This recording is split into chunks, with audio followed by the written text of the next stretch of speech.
And we're live. Thank you guys for coming. I have been taking a look at some Jehovah's Witness news.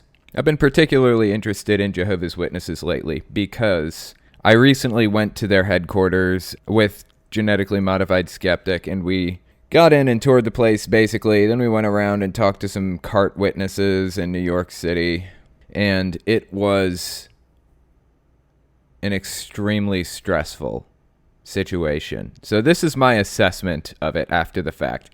I wanted to wait to talk about it until after after the video's released, because I didn't want to spoil anything, but now I feel I can talk about pretty much everything. I know a lot of people had questions about, for example, how they found my name and things like that. This is what happened. So I called them ahead of time, and I was asking questions like, can I book a tour? Can I get in with my friends, and we just want to kind of look at the place. And I was kind of acting as though I had some Jehovah's Witness family members, and I was loosely associated with them, but never really went anywhere with it. And I just wanted to talk about it and see what it was all about. They said that they'd call me back. So they call me back the next day, and they're talking to me, and they're asking questions, and they're all asking the same questions. I talked to a different person every time, and they said, you need to talk to the Office of Public Information or something like that. So I end up calling them and just getting passed around to 3, 4, 5 different people, and they're having me tell them the same story over and over again. I'm loosely affiliated. I kind of had some family members that were in it, but I never went anywhere with it, and I'm just interested in learning. And I was like, well, maybe they never heard the story. Maybe the last person I talked to didn't tell them what I said before, until they started leading me toward things that I'd already said. So I knew that they were all keeping up with everything that I'd told them and checking for consistencies and everything. Well, anyways, they end up calling me back a few days before the trip, and they told me, no, we will not give you a guided tour. We won't assign somebody to follow you around with your camera for the Office of Public Information to talk about it. And it's okay, can I get in on the public tour? And they said, you can sign up for it if you would like. And I was like, alrighty, maybe I'll do that.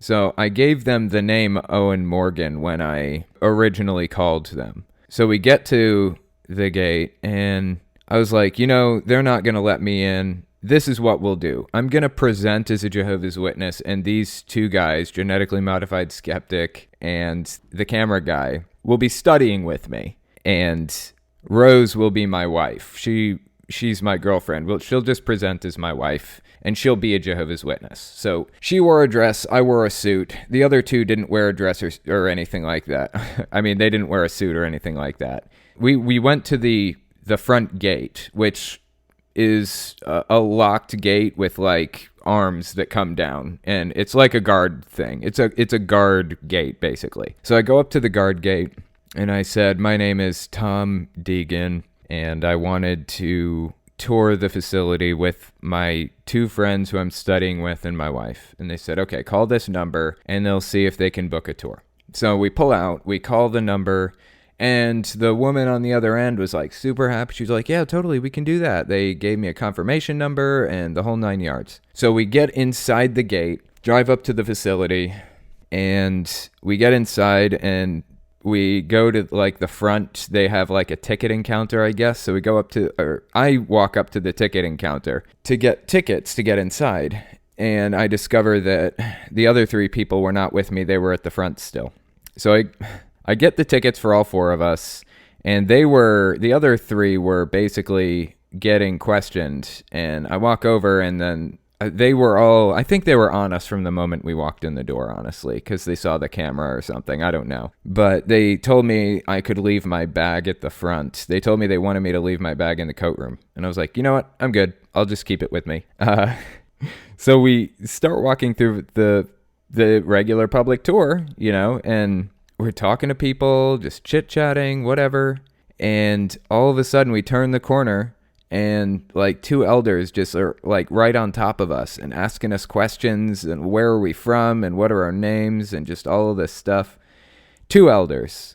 The two witness rule. Let me explain this too, because I get this question a lot. Why was it 2 instead of 1 or 3 elders that came to us? The reason is because of the two witness rule, where the Bible talks about how 2 witnesses have to be there to witness like contract signings or weddings or any of that other stuff. It's really for civil stuff to protect people in case of disputes. And Jehovah's Witnesses have reappropriated the two witness rule to apply to criminal disputes. So if somebody is abusing somebody else or abusing a kid or something like that, there have to be 2 victims before it can be reported to the police or believed in any way, basically. And that's really the source of the entire issue. There were offenders who were abusing kids. They'd move to a congregation, they would abuse a kid, couldn't be reported because of the two witness rule. There was only 1 victim. And then they'd switch congregations and do it again.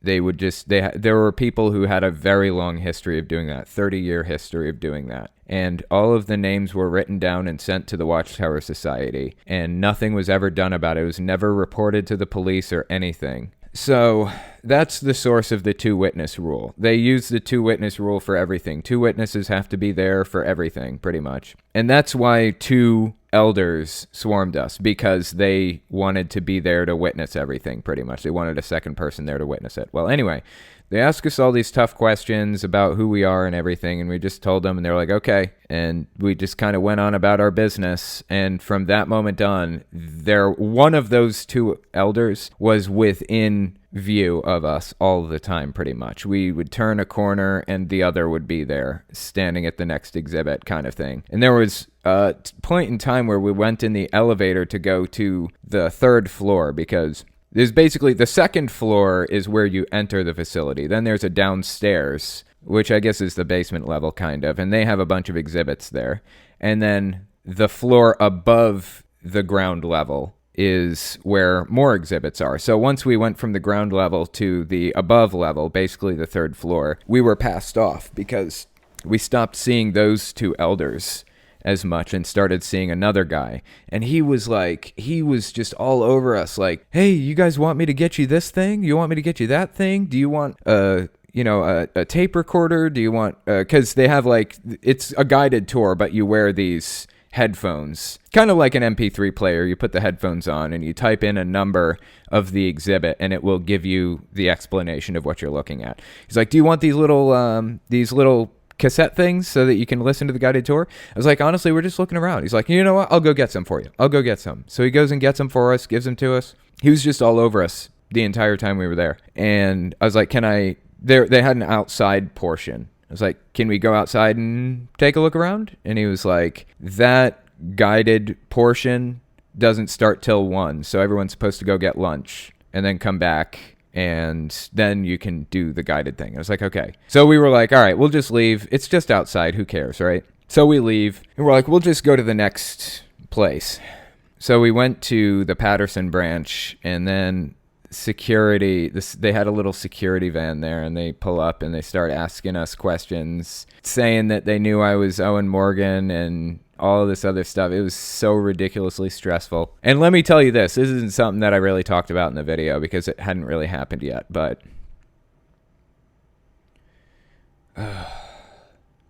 I swear that this is the source of nightmares for me for years to come. It was the most stressful thing I have experienced in a very long time.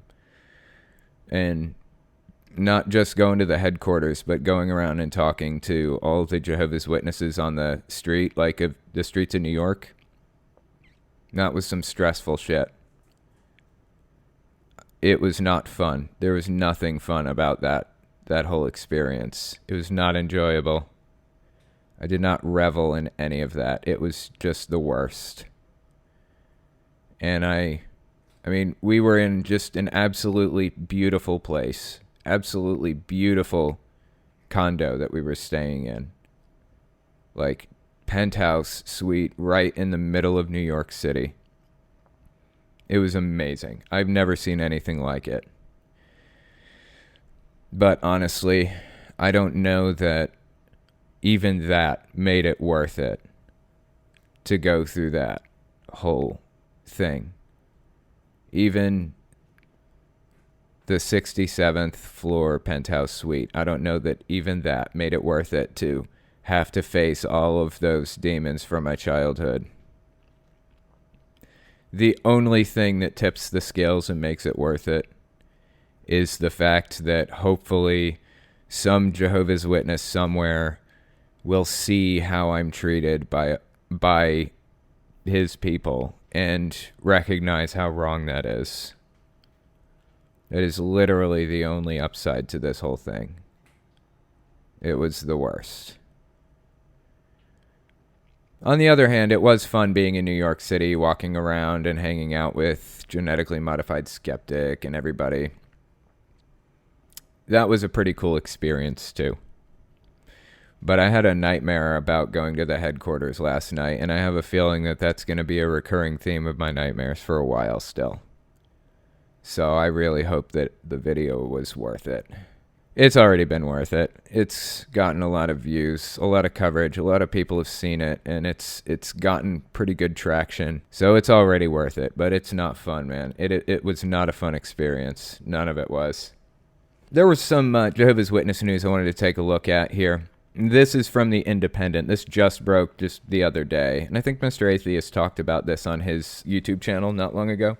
Judge orders doctors to give Jehovah's Witness girl blood transfusion against her parents' wishes. A high court judge has ruled a 5-year-old girl from a family of Jehovah's Witnesses can be given a blood transfusion against her parents' wishes.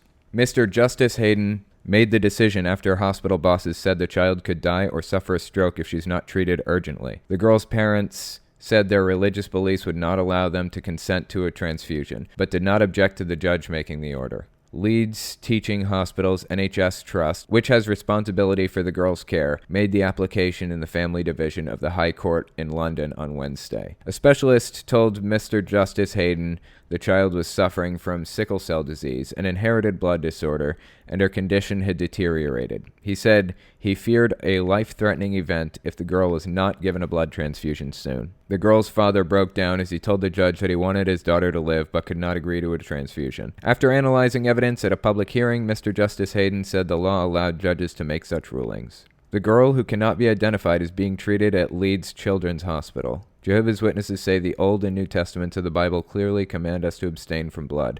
God views blood as representing life, the religion's website says, so we avoid taking blood not only in obedience to God, but also out of respect for him as the giver of life. Earlier, at a separate hearing in the Family Division, another judge approved an agreement between hospital bosses and a teenage Jehovah's Witness who refused to be treated with blood products or given a blood transfusion. Mr. Justice Moore had been due to oversee a trial after hospital bosses asked him to decide what would be in the boy's best interests. But he was told doctors had taken the view that the boy should not be treated with blood products against his wishes and were trying a different approach. The court heard the teenager was born abroad and lived in England with a relative for some time. His father is dead and his mother's whereabouts are unknown. Mr. Justice Moore, who approved the agreement at a private hearing, said neither the boy nor the NHS Hospital Trust involved could be identified in media reports. That case echoes the plot of Ian McEwan's 2014 novel The Children Act, which was made into a film starring Emma Thompson. In the novel, a judge decides a 17-year-old Jehovah's Witness should have a blood transfusion against his wishes to save his life. Okay, like I said, Mr. Atheist actually covered this on his channel the other day, and the problem that I have with this whole thing is the fact that sometimes it's too late. By the time sometimes these situations are urgent, these blood transfusion things. Sometimes they're urgent. Sometimes it has to be done now, immediately, or they're going to die, or suffer brain injuries or something. We don't have time to go talk to a judge about this, sometimes. That's my biggest qualm with this. I feel like, see, there's this thing called the Hospital Liaison Committee, and it's this group of Jehovah's Witnesses who go around to hospitals talking to doctors about what treatments are and are not allowed for the Jehovah's Witness patients. And they'll usually appear when a Jehovah's Witness enters the hospital. The liaison committee will. They'll appear and talk to the person's doctor, and if the person doesn't go with the treatment that the liaison committee approves of, then they'll be disfellowshipped. If they don't allow access to certain things, they'll be disfellowshipped. I mean, shunned from friends and family for the rest of their lives until the day they die. Never talk to your mother again. Never talk to your father or your brothers or sisters or aunts or uncles again until the day you die.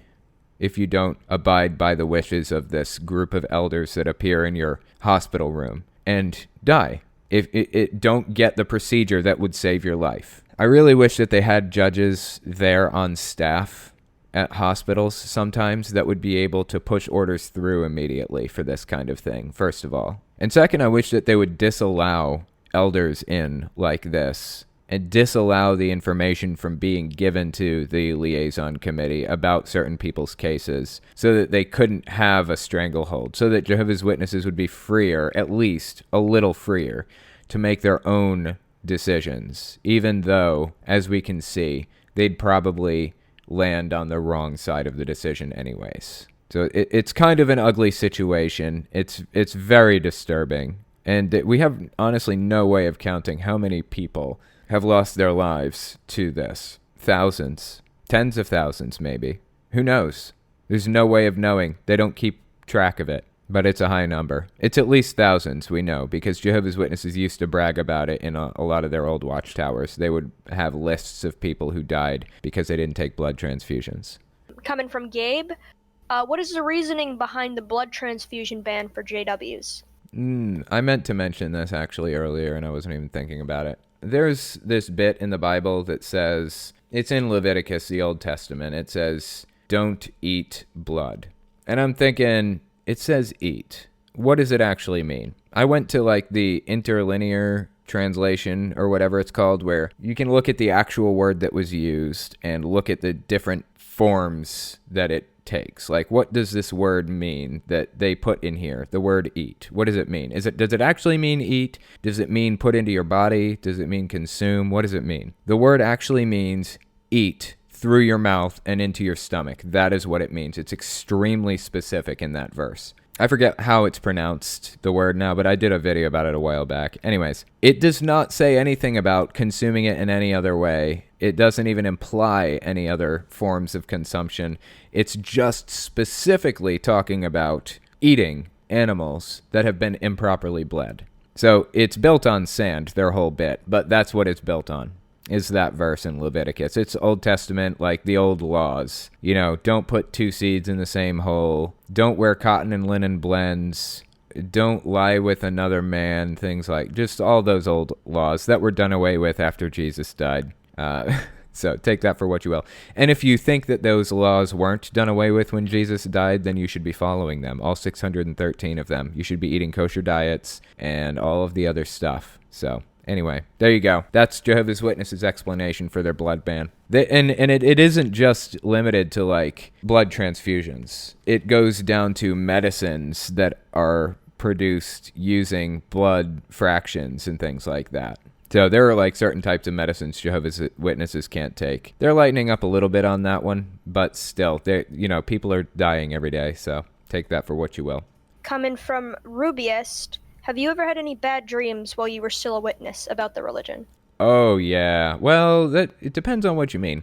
I had these demonic nightmares, like a lot. It was probably once every few weeks to every couple of months, I would have these nightmares where demons were attacking me. They were coming after me and trying to kill me, and it was horrific. It was really terrible stuff because Jehovah's Witnesses are like really afraid of demons. So I had these nightmares about demons all the way up until I was 26, I think. And 26 years old was the very last one that I had. I started having the demonic dreams again where demons were attacking me and everything. And then I started to realize, remember, this is like 4 years into me having become an atheist, and I'm still having these nightmares. 26, I have another, and I got to thinking, like, wait a minute, this isn't real. This is not how the world works. Demons are not real. And I know they're not real. The next thing I know, I start seeing like microphones and video cameras like falling out from behind picture frames and mirrors and stuff. And the demons I came to realize in the dream were not demons. They were aliens that were trying to record me and follow me around and stuff. Long story short, in the dream, I get abducted by aliens, I was drugged, I escaped, and I made it back, and then I woke up, and I never had another dream about demons again. I think that I was an atheist, like, for a long time. I got over my fear of demons for many, many years, like 4 years. But 26 is when I really, like, connected the dots and was like, that's when it really hit home. Like, demons just straight up are not real. This is just a scare tactic created by religion, and it worked on me. So, anyway, that's my breakdown of it. Do you have another question for me? Simply Grim Last asks, my comparative religions course is going to a JW Kingdom Hall in the morning, so we'll be able to ask elders some questions while they're low-key trying to convert us. Any pointed questions I should ask that they can't answer? Oh man. I wish that I'd known that question before, because I would have put some really deep thought into it. I actually do. I do have some stuff for you here. I have some videos for this. All right, well, I know I've made multiple videos on this. I can only find the one at this immediate moment, but I will post the one video to you. I'll drop it in the special events channel. Go give that video a watch. There are a bunch of different questions. Like I said, I have 2 videos on it, so see if you can find the other one on it. Maybe I'll insert something about it in here later. But anyway, do you have another question for me? For sure. The church had asked, do JWs believe there are 3 heavens like Christians? No, they don't. It's not like really super, well, I say it's not super complicated for Jehovah's Witnesses, but really it is. It's like outrageously complicated when you think about it. No, they don't believe in hell. They believe in a single heaven and God lives there, and 144,000 will basically be raptured to heaven instantly. And then they'll be given swords and shields and sent down to earth to kill every man, woman, and child alive who wasn't living up to Jehovah's standards throughout their life. That's pretty much the basis of their whole religious belief. It's kind of weird when you think about it. It's really weird. New Schwartz had asked, what if a religion is practiced like a cult in some areas of the world, and is practiced more as a religion in other parts? Is it still classified as a cult? This is why I usually like to drill down and get into certain specific churches. This was a common criticism for my Catholicism video, that it's a lot more laid back and relaxed in other countries than in America. But I don't really buy it, and let me tell you why. With this specific religion, with Catholicism specifically, because the things that I criticized about Catholicism apply across the board. It's in every country. These aren't unique to America. You have to go to confession every month or every week or every day for some people. And if you do something wrong, which basically everyone has something to confess, they'll assign you penance. You have to rub the rosary beads and pray or whatever other thing. That is a mind-altering, thought-stopping, mind control technique. That's Pavlovian conditioning happening. That's universal across all Catholicism. If it doesn't do certain things like that, for example, then it's a branch off of Catholicism. It's not Roman Catholics, for example. It's not full Catholicism, and we can talk about if that's a cult or not. But Catholicism, as a monolith, does those things. They pray the rosary. They confess. They have Catholic guilt. All these things are universal through the religion. If there's a single church that claims to be Catholic that doesn't practice this thing or that thing, then fine. Maybe that specific church is not a cult. But I'm very confident in calling Catholicism a cult. I say that with full confidence. From Omega Riley, we had, have you heard about the YouTubers Union being headed by Jorg Spave? And if so, what do you think about their chances of actually being able to make a change? YouTubers Union headed by Jorg Spave. I don't think I know of that.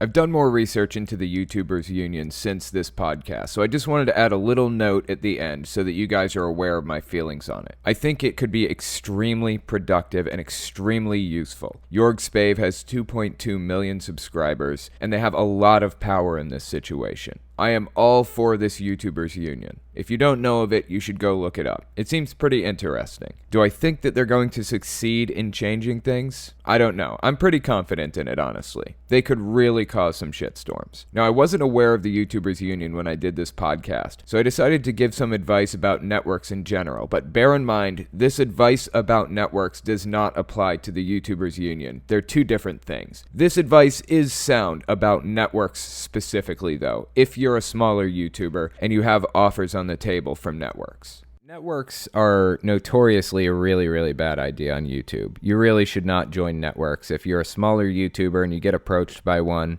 almost certainly a bad idea. They're almost certainly going to be taking advantage of you, and you probably shouldn't do it. As you become a bigger YouTuber, it's a little bit less of an issue, but still, it can get really, really crooked, and I would suggest you just steer clear of networks.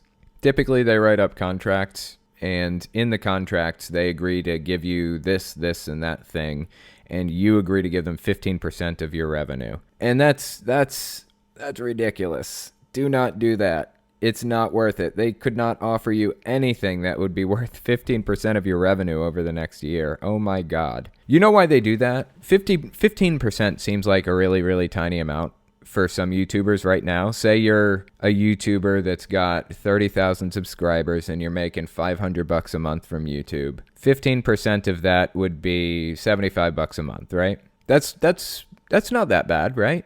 $75 a month, and they'll set you up with advertisers and things like that. But you sign a year-long contract, and in a year, you're going to be significantly bigger than 30,000 subscribers. In a year, you're going to be at, who knows, 100,000 subscribers? 150, 200,000? Mr. Atheist went from 0 to 210 in a year. It's not worth it at all. That's how they get you. So you start making real money. Like, I don't know. I don't know what people make at, say, 500,000 subscribers. So let's say they make like 20,000 a month. Probably not that much, but say they do. 15% of 20,000 a month is $3,000 a month that this network's getting for what? For setting you up with advertisers who would want to court you anyways? Don't do it. Don't join networks. Oh, and one more thing here.